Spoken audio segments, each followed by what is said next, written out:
బాధ్యతలు, పనులు, అక్కర్లు, అవసరాలు, కష్టాలని తలబాదుకుంటూ ఒళ్ళుగా పెట్టుకునేస్తారు బరువు. ఈ బరువు అంతా దించాలని నువ్వు నన్ను ప్రేమించు. ఆయన అంటున్నాడు, నన్ను ప్రేమించు చూడు, ఏ సమస్యలు నీ దగ్గరికి రాకుండా నేను అడ్డగిస్తా. హల్లెలూయా.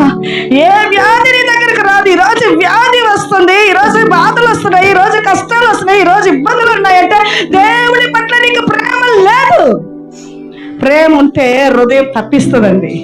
నువ్వు ఎక్కడ కూర్చున్నా, ఎక్కడున్నా, ఈ రోజు నేను ఈ మందిరానికి వెళ్ళలేకపోయానే, సరే ఈ రోజు మిస్ చేశానంటే వచ్చే వారము బిఫోర్ 1 hour బిఫోర్ నేను వెళ్ళి ఎక్కువగా నేను సాక్రిఫై చేయాలా, యేసులో పోరాడాలి, ఎక్కువగా మోకాలు వేసి ఆడవాళ్ళ. నేను ఈనాడు రాలేకపోయినాను ప్రభువా, ఆ దినము ఆరాధనలో కలుసుకోలేకపోయినా ప్రభువా, ఆ దినము వాక్యాన్ని వినలేకపోయినాను ప్రభువా, అది కూడా కలిసి రెండంతలైన దీవెన నాకు ఈరోజు కావాలి. ఏం కావాలా? ఆ రోజు రాలేకపోయినా ఈ రోజు రెండంతల ఆశీర్వాదము 1 hour బిఫోర్ గా నేను వచ్చి 1 hour ముందుగానే నేను కూర్చొని నేను ప్రార్థన చేసి ఆ దీవెని నేను పొందుకోవాలా. మేమంతా తప్పుడు ఎట్లేనండి. ఈరోజు పక్క అమ్మాయి ఒక పరిశుద్ధాత్మ శక్తి పొందుకుందంటే ఎట్టయినా నేను పొందుకోలేను. ఒక వైరాగ్యం అండి, పట్టుదల. హల్లెలూయా. ఇక్కడ నుంచి ఉంటాము, ఆమె నెలలకి ఎక్కడ ఉంటామో తెలియదండి. మమ్మల్ని పట్టుకునేదాకా మా ప్రక్కలో ఒక 4-10 మంది మనుషులు, వాళ్ళందరూ నెట్టేసి ఆశీర్వాద ప్రార్థన బలము ఆత్మశక్తి దిగునండి. ఆమె కాబట్టి ప్రియా దేవుని బిడ్డలారా, ఇక్కడ చూస్తున్నాము ఒకే ఒక వాక్యంలో ఎన్ని అర్థాలు ఉన్నాయి అంటే, అక్కడ చూస్తే వాక్యంలో ఆయన అంటున్నాడు, ద్వితీయోపదేశకాండ 6వ అధ్యాయం 1వ వచనంలో అంటున్నది, ఆమేన్, నీవు ఏమంటున్నాడు, భయందు నీయు சொல்லுங்கம்மா, படிமா.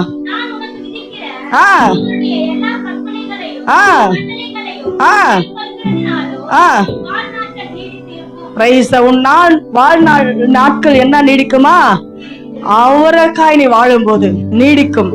நடுவுல மரணம் வராது, வியாதி வராது, எந்த ஒரு காரியம் சம்பவிக்காது. ஏனென்றால் நீ கர்த்தருக்கென்று முதல் இடத்தை கொடுக்கிறாய். ஹல்லேலூயா. யாருக்கென்று முதல் இடத்தை உன் இருதயத்துல கொடுக்கிறாய்? கர்த்தருக்கென்று. அவரை நேசிக்கிறாய், அன்பு செலுத்துகிறாய், அவரை நீ என்ன செய்கிறாய்? తెలుగులో చదువుదా.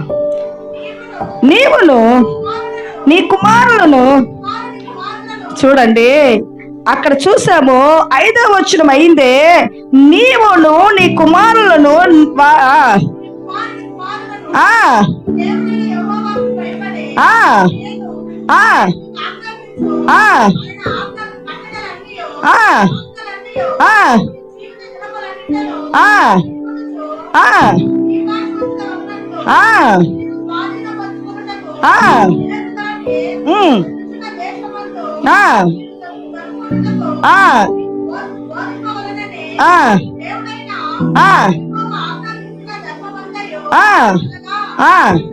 కట్టడలు. ఆమేన్. ఎన్ని ఆజ్ఞలు వచ్చాయి కదండి. దేవుని కార్యాలు కట్టడలు అంటే ఆర్డర్. నువ్వేంత పెద్ద ఆర్డర్ వేస్తున్నావు, నేను పెద్ద మినిస్ట్రీ అంటారు ఒక్కొక్కసారి గొడవలలో ఇళ్లలో, నువ్వు పెద్ద కలెక్టర్. హల్లెలూయా. ప్రియ దేవుని బిడ్డలారా, ఇక్కడ చూస్తున్నాము 6వ అధ్యాయం 5వ వచనం అయింది. 6వ వచనంలో ప్రభు అంటాడు, నేడు నేను నీకు ఆజ్ఞాపించి ఈ మాటలు నీ హృదయములో ఉండవలెను. నీ హృదయంలో ఉండవలేను. అక్కడ అన్నాడు నీ పూర్ణ హృదయంతో, పూర్ణ ఆత్మతో, పూర్ణ శక్తితో అన్నాడు. ఇక్కడ చూస్తే ఆ వచనం కిందే అంటాడు, నేడు అంటే ఇప్పుడే, ఈ సెకండే, ఈ నిమిషమే నువ్వేం చేయాలని చెప్తున్నాడు. నేడు నేను ఆజ్ఞాపించు. ఏంటంట? ఈ మాటలు నీ హృదయంలో ఉండాలి. కొంతమంది ఎన్నట్టే ఉంటది, చేస్తాలంటారు. కొద్ది 4 రోజుల తర్వాత చెప్పాను, ఏందమ్మా ఇలాగ అయిపోయింది, ఏంది రాలే, పట్టించు. అవునా అంటే హృదయంలో లేదు. అది ఏం లేదు, హృదయంలో లేదు, మెమరీలో లేదు, ఆలోచనలో. అలాగే ఇప్పుడు ప్రభు అంటున్నాడు, నీ హృదయంలో ఉండవలని. ఎలా ఉండవాలంటే నీవు నీ కుమారులకును చూడు 7వ వచనం చదువుదా తెలుగులో. 7వ వచనం. నీవు కుమారులకును కుమారులకు ఏం చేయాలంటే అభ్యసింప చేసి. అంటే మాటకు అర్థం ఏం చెప్పండి? అభ్యసించి చేసి అంటే ఏంట? చెప్పాలా, నేర్పించాలా. పిల్లలకి ఏం చేయాలా?